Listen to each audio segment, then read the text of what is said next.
यह कहानी है वृंदावन में भगवान से मिलन की। यह कहानी एक साधारण से आदमी की है जो अपने जीवन में एक विशेष अनुभव की तलाश में था। उसे बचपन से ही भगवान श्री कृष्ण के बारे में बहुत कुछ सुनने को मिला था, लेकिन वह कभी उन्हें नहीं देख पाया था। एक दिन उसने निर्णय लिया कि वह वृंदावन जाएगा, जहां श्री कृष्ण ने अपनी लीला की थी, और उनके दर्शन करेगा। अध्याय 1। वृंदावन यात्रा की शुरुआत।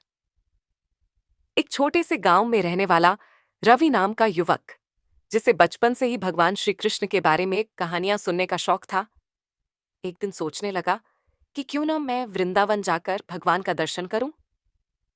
उसे विश्वास था कि वृंदावन में भगवान के दर्शन संभव हैं। वह रोज श्री कृष्ण की भक्ति में डूबा रहता था, लेकिन उसकी आत्मा को किसी कमी का एहसास होता था। रवि ने सोचा, मुझे अपने जीवन में शांति और आध्यात्मिक उन्नति चाहिए, और अगर मुझे श्री कृष्ण के दर्शन हो गए तो शायद मेरी सारी व्यथा समाप्त हो जाएगी। वह अपनी यात्रा की तैयारी करने लगा। वह कुछ दिन पहले ही वृंदावन के बारे में किताबें पढ़ चुका था और जानता था कि यह स्थान भगवान श्री कृष्ण की लीला भूमि है, जहां भगवान ने बचपन में कई अद्भुत कारनामे किए थे। रवि ने अपने पुराने कपड़े पैक किए और कुछ पैसे साथ लेकर यात्रा पर निकल पड़ा। उसे बहुत उम्मीदें थीं कि इस यात्रा से उसे कुछ अद्भुत अनुभव होंगे। अध्याय 2। वृंदावन में प्रवेश। रवि जब वृंदावन पहुंचा तो उसे पहली बार वहां का वातावरण बहुत शांत और दिव्य लगा। हर तरफ बस कृष्ण के भव्य मंदिर थे, गोकुल की गलियां थीं और भक्तों की मधुर ध्वनियां थीं। हवा में जैसे भगवान का आशीर्वाद तैर रहा था। रवि सबसे पहले श्री कृष्ण के जन्म स्थान गोकुल गया। वह वहां खड़ा हो गया और आंखें बंद करके भगवान से प्रार्थना करने लगा। उसकी प्रार्थना कुछ इस प्रकार थी, हे कृष्ण, मैं एक साधारण इंसान हूं और मुझे जीवन में शांति की आवश्यकता है। कृपया मुझे अपने दर्शन दें। रवि का दिल बहुत शांत था, लेकिन भगवान से मिलन की उम्मीद एक अदृश्य दीवार की तरह उसके सामने खड़ी थी। वह मंदिरों में जाता, घंटों बैठता, पर भगवान का दर्शन नहीं हो पाता। अध्याय 3। अद्भुत मिलन। एक दिन रवि वृंदावन के एक छोटे से वन में घूमने निकला। वह भटकते भटकते एक बगीचे में पहुंचा, जहां कुछ अन्य भक्त भी पूजा कर रहे थे। वहां एक वृक्ष के नीचे एक साधु बाबा बैठे हुए थे। उनका चेहरा बहुत शांत और दिव्य था। रवि ने बिना किसी संकोच के उनके पास जाकर उनका आशीर्वाद लिया। साधु बाबा ने उसकी आंखों में देखा और कहा, तुम यहां भगवान के दर्शन करने आए हो, लेकिन भगवान कहीं बाहर नहीं, बल्कि तुम्हारे भीतर हैं। तुम उन्हें अपनी आंखों से नहीं, अपनी आत्मा से देख सकते हो। रवि ने सोचा, क्या साधु बाबा सही कह रहे हैं? लेकिन फिर भी उसे समझ में नहीं आया कि वह कैसे भगवान को देख पाएगा।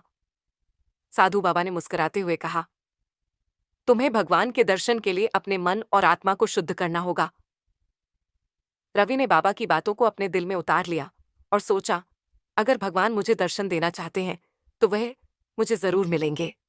अगले दिन रवि ने वृंदावन के हर मंदिर और पवित्र स्थान पर ध्यान लगाकर पूजा की, लेकिन भगवान के दर्शन नहीं हुए।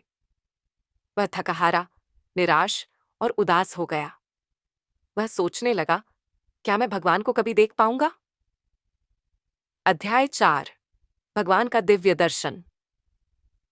एक दिन रवि अपनी निराशा के बावजूद वृंदावन के एक छोटे से तालाब के किनारे बैठा हुआ था। उसके मन में बस एक ही सवाल था, क्या भगवान मुझे कभी मिलेंगे? तभी अचानक वह महसूस करने लगा कि जैसे कोई उसे पुकार रहा हो। उसने आंखें खोलीं और देखा कि सामने एक युवक खड़ा था जो बहुत सुंदर था।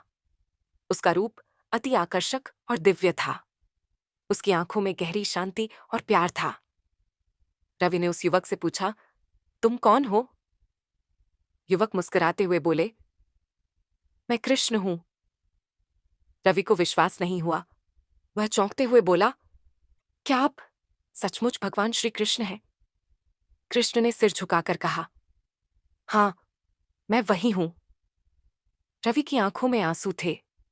वह भावुक होकर बोला, मुझे विश्वास नहीं हो रहा। मैंने बहुत कोशिश की, लेकिन मैं कभी तुम्हारे दर्शन नहीं कर पाया। कृष्ण ने उसकी आंखों में झांकते हुए कहा, तुम्हारा विश्वास तुम्हारी सबसे बड़ी शक्ति है। तुम्हारे अंदर वह प्रेम और भक्ति थी जो मुझे हमेशा आकर्षित करती है। लेकिन तुम्हारे दिल को शुद्ध करने के लिए तुम्हें एक और बात सीखनी थी। रवि ने पूछा। वह क्या बात है? कृष्ण ने मुस्कुराते हुए कहा, सच्चा भक्ति केवल पूजा और ध्यान में नहीं, बल्कि जीवन के हर एक क्षण में होती है। जब तुम दूसरों से प्रेम करते हो, जब तुम दया और करुणा से भरपूर होते हो, तब तुम मेरे नजदीक होते हो। रवि ने उसकी बातों को गहरे में समझा। वह बोला, मैं अपने जीवन को सच्ची भक्ति में बदल दूंगा। कृष्ण ने रवि का आशीर्वाद दिया और कहा, तुम अब मेरी भक्ति के सच्चे मार्ग पर चलोगे। मुझे तुमसे यही अपेक्षा है। अध्याय 5। रवि का परिवर्तन। रवि ने कृष्ण के शब्दों को अपने दिल में सहेजा और पूरी तरह से बदल गया। अब वह न केवल मंदिरों में पूजा करता, बल्कि अपनी दिनचर्या में भी भगवान के मार्ग पर चलता। उसने दूसरों के साथ प्रेम और सम्मान से पेश आना शुरू किया। हर कदम में उसे भगवान का आशीर्वाद महसूस होने लगा। वृंदावन में रहते हुए रवि ने महसूस किया कि भगवान की उपस्थिति केवल मंदिरों और पूजा स्थलों में नहीं, बल्कि हर इंसान के दिल में है। वह अपने जीवन को कृष्ण की भक्ति में समर्पित कर चुका था। निष्कर्ष। रवि का वृंदावन यात्रा के दौरान भगवान श्री कृष्ण से मिलन उसके जीवन का सबसे अद्भुत अनुभव था। उसने जाना कि भगवान के दर्शन किसी विशेष स्थान पर नहीं, बल्कि इंसान के दिल में होते हैं। भक्ति का असली मतलब है अपने जीवन को पूरी तरह से शुद्ध करना और भगवान के प्रति प्रेम और समर्पण दिखाना।